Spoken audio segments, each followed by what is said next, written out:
کی طرف منتقل ہو رہا ہے، اور وہ کہہ رہا ہے کہ قد قامت عدۃ محاولات للبدائی بترجمتی عالیۃ من اللغة العربیہ و الیہا، کہ آپ کچھ ایسی محاولات، کچھ ایسی ہمیں جو ہے وہ مہارتیں گنوائیں کہ جو کسی یعنی لغہ عربیہ یا اس کی طرف مائل زبانوں کا ترجمہ کرنے میں بطور معاون ثابت ہو سکتی ہیں۔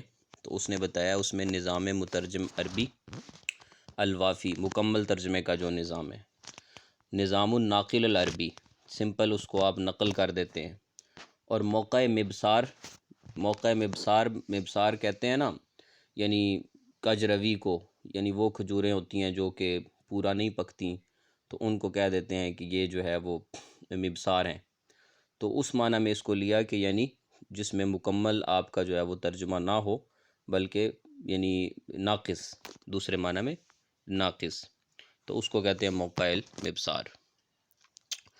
اچھا جی، اس کے بعد وہ کہہ رہے کہ قد قامت عدۃ محاولات للبدا بترجمہ عالیہ من اللغة العربیہ و الیہا، اس میں کچھ اور بھی ہیں، جس میں موقع سخر لبرامج الحاسب، ٹھیک ہے، یہ انٹرنیٹ سے ریلیٹڈ ہیں، خاص مواقع ہیں جہاں سے عربی زبان کے تراجم کے لیے آپ کو مدد مل سکتی ہے۔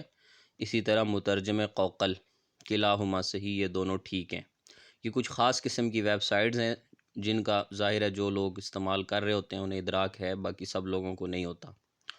آگے وہ بتا رہے ہیں کہ ان اللغہ التی نبحث فیہا فی علم اللغہ ہی لغۃ الانسان فقط، یعنی وہ زبان کے جس میں ہم علم اللغہ کو تلاش کرتے ہیں وہ دراصل انسان کی زبان ہے، ٹھیک ہے نا جی، وہیں سے زبانیں بنی ہیں نا سب، اصل میں تو لغۃ الانسان ہی تھی، پھر لغۃ الانسان کے آگے پھر زبانیں بن گئیں، کچھ سامی ہو گئیں، کچھ حامی ہو گئیں، کچھ کوئی ہو گئیں۔ آگے وہ کہہ رہے کہ عربی زبان لغات سامیہ کی طرف منسوب ہے۔ لغہ نفسی جو ہے اس کے اندر آپ کو جو چیزیں پڑھائی جاتی ہیں، علاقۃ النفس واللغہ، ٹھیک ہے جی، آپ کی زبان کے ساتھ کیا تعلق اور علاقہ بنتا ہے، یہ چیزیں آپ کو اس میں پڑھائی جاتی ہیں۔ اور لغات تورانیہ سے مراد کیا ہے؟ لغات تورانیہ سے مراد ہیں لغات طبیعیہ۔ اسی طرح وہ کہہ رہے کہ علم اللغہ نظری میں آپ کیا ہے، یہ یقابل ہے، یعنی مد مقابل آتی ہے لغہ تطبیقی کے، یعنی یہ دو قسمیں بنتی ہیں۔ علم النحو جو ہے اس کو انگریزی میں آپ اس کے لیے جو لفظ استعمال کرتے ہیں اصطلاحاً، تو وہ ہے سینٹیکس۔ اسی طرح قد یطلق علی اسم علم الصرف، علم الصرف پہ آپ جو اصطلاح لگا سکتے ہیں وہ علم بنیۃ الکلمہ کی اصطلاح جو ہے وہ آپ اس کے اوپر استعمال کر سکتے ہیں۔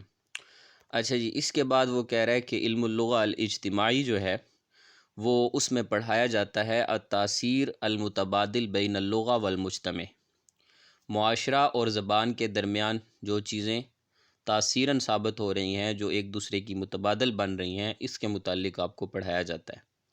لسان العرب ایک معجم ہے عربی کی جسے ابن منظور نے لکھا۔ آگے وہ پھر اصطلاحات بتلا رہا ہے کہ فقہ اللغہ کا جو مرادف انگریزی میں استعمال ہوتا ہے وہ فلالوجی ہے۔ اسی طرح علم اللغہ تطبیقی جو ہے یہ علم اللغہ نظری کے مد مقابل آتی ہے، یہ بات آپ پہلے بھی پڑھ چکے ہیں۔ آگے وہ کہہ رہا ہے کہ عصر الادب الجاہلی تغلب علی لہجۃ قریش، کہ آپ کو جو ادب جاہلی کا جتنا لٹریچر ہے نا اس میں آپ کو قریشیوں کا لہجہ غالب نظر آئے گا۔ باقی جمہورۃ اللغہ یہ ایک عربی کی معجم ہے جس کو ابن درید نے لکھا تھا۔ آگے وہ کہتا ہے کہ ناجد لمادہ لام غین وا ثلاثۃ معان، یہ تین معنی پر دلالت کرتا ہے، تکلم پہ بھی دلالت کرتا ہے، لفظ پہ بھی دلالت کرتا ہے، اور صوت پہ بھی دلالت کرتا ہے، ٹھیک ہے جی۔ لام غین اور وا، یعنی لام غین اور وا اصل میں اس نے یعنی اس کو تعبیر کیا ہے لغہ سے ہی، اور آپ کو پتہ ہے کہ اس کے اندر تکلم بھی آتا ہے، لفظ بھی آتا ہے، اور صوت بھی آتی ہے۔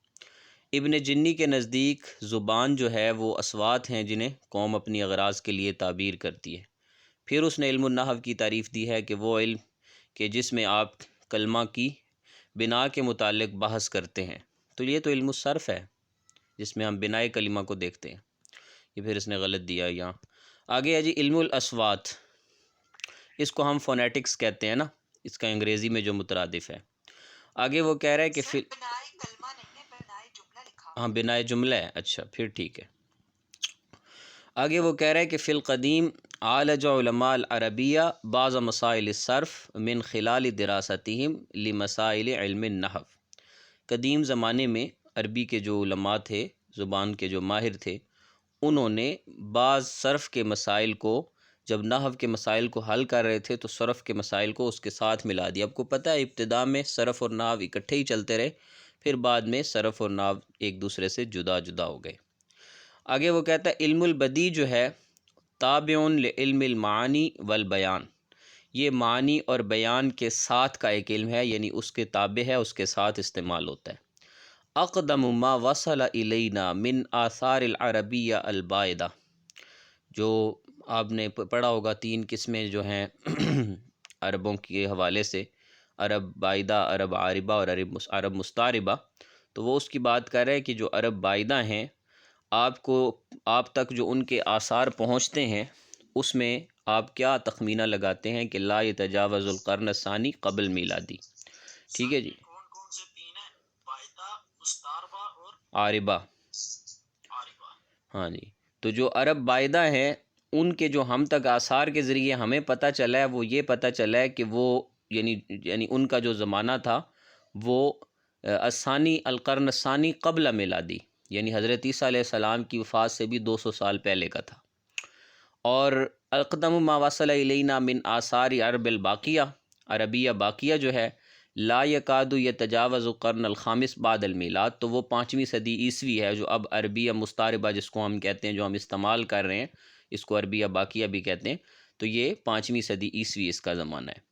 اقدم ما وصل الینا من آثار العربیہ الباقیہ، عربیہ باقیہ کی جو چیزیں ہم تک پہنچی ہیں اس میں ادب جاہلی ہے، جس میں آپ کے وہ معلقات ہیں اور یہ ساری چیزیں ہیں، تو وہ ادب جاہلی ہے۔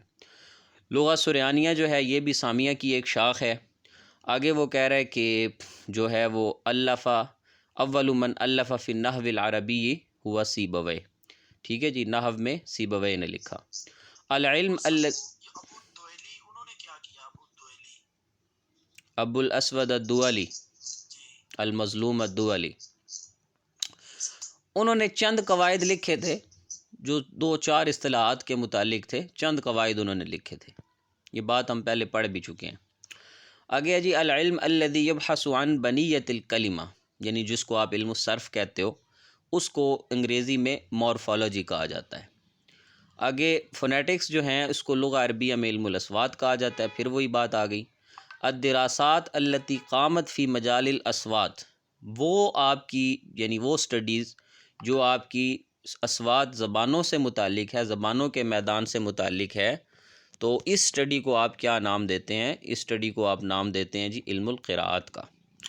آگے وہ کہہ رہا ہے کہ تنقسم اللغہ العربیہ الی قسمین، عربی زبان 2 قسموں میں تقسیم ہو جاتی ہے، عرب بائدہ اور عرب باقیہ۔ اس نے یہاں پر ان 2 اقسام میں اس کو تقسیم کیا۔ ویسے عرب عاربہ، عرب بائدہ، عاربہ اور مستعربہ 3، اس نے جو عاربہ اور مستعربہ ہیں ان کو ایک ہی سے بھی شمار کیا، کیونکہ عاربہ کے بھی 1-2 لہجے زندہ ہیں اور مستعربہ ساری زندہ ہے، تو اس لیے اس نے عرب عاربہ اور مستعربہ کو ایک ہی شمار کر لیا۔ آگے ہے جی کہ ندرس فی اللسانیات، لسانیات میں ہم لغہ طبیعیہ کو بھی پڑھتے ہیں۔ ابھی پیچھے تھوڑی دیر پہلے ہی ابھی آپ کی بات جو ہے وہ لغہ طبیعیہ سے ریلیٹڈ بات گزری بھی تھی، اور اس میں اس نے ایک MCQs میں لغہ طبیعیہ کو ڈسکس بھی کیا تھا، تو یہ پھر وہی بات دہرا رہا ہے کہ یہ کہہ رہا ہے کہ لسانیات میں ہم لغہ طبیعیہ کو بھی پڑھتے ہیں۔ لغہ انجلیزیہ من اللغات الہندیہ، انگریزی زبان جو ہے یہ ہندی زبانوں میں سے ایک زبان ہے۔ یہ پہلے اس کو جو اس ٹائم جب 18ویں اور 19ویں صدی میں جب ریسرچ ہو رہی تھی نا، اس ٹائم انہوں نے اس کو لغات ہندیہ میں شمار کیا، اس لیے کیا کیونکہ اس کی ضرورت تھی، اور وہ ضرورت یہ تھی کہ آپ کو پتہ ہے کہ ہمارا بر صغیر جو تھا وہ انگریزوں کا باقاعدہ ماچ گاہ تھی، تو اس ٹائم اس کی ضرورت تھی، تو اس بنیاد پہ انہوں نے انگریزی زبان کو لغات ہندیہ کی ایک شاخ لکھ دیا۔ آگے وہ صفات کی بتا رہا ہے کہ اشدہ، الرخوہ، التوسط، یہ ساری آوازوں کی صفات ہیں۔ آگے علم اللغہ علم تدرس فیہ الانسانیہ اللغہ، علم اللغہ وہ علم ہے کہ جس میں ہم انسانوں کی زبانوں کے متعلق پڑھتے ہیں۔ آگے وہ کہہ رہے ہیں کہ اذا کانت کلمۃ واحدہ و معانیہا کثیرہ، ٹھیک ہے جی، کلمہ ایک ہو اس کے معنی زیادہ ہوں تو اس کو اشتراک لغوی کہتے ہیں۔ پھر وہی بات مورفالوجی سے مراد علم الصرف ہے، اور یہ جو لنگوسٹک کی اصطلاح استعمال ہوتی ہے تو یہ عربی میں اس کو ہم کہتے ہیں المتقن باللغہ، لسانیات کا ماہر، ٹھیک ہے جی۔ اس میں بقابر پی ایچ ڈیز کروائی جاتی ہیں لنگوسٹک میں، لٹریچر میں بھی ہوتی ہیں اور اس میں بھی ہوتی ہیں زبانوں میں۔ الکتاب الذی الفہ السیوطی فی اصول اللغہ، اصول اللغہ میں سیوطی نے جو کتاب لکھی تھی اس کا نام تھا جو المظہر فی علم اللغہ، المظہر فی علم اللغہ، بالکل یہی نام تھا جی اس کا۔ اور اللسانیات کی جو اصطلاح ہے تو اس کا جو مترادف لفظ استعمال ہوتا ہے وہ لنگوسٹک ہی استعمال ہوتا ہے۔ باقی اس نے کہا کہ یہ پہلے بات ایم سی کیوز آپ کا گزرا تھا، دوسرے سبق میں گزرا تھا کہ یہ جو اصطلاح سامی کی جو ایجاد کی تھی یہ شلوزر یا شلوتزر نے ایجاد کی تھی، عالم تھا اس۔ دراسات لغویہ عند العرب، یہ جو لغوی دراسات ہیں عربوں کے ہاں اس کی جو اجرائیت ہے اس کا بنیادی مقصد کیا ہے؟ خدمت القرآن الکریم، کہ ہم اس کو اس لیے پڑھتے ہیں کہ یہ ہمیں قرآن پاک کی خدمت کے اندر معاون ہے۔ پیچھے ہمارے جی بس اب تھوڑے سے ایم سی کیوز رہ گئے ہیں، 12-15 انشاءاللہ کل ہم اس کو ختم کریں گے اور اس کے بعد پھر جو ہے وہ نیکسٹ شروع کریں گے۔ یہاں تک کوئی سوال ہو تو پوچھ لیں۔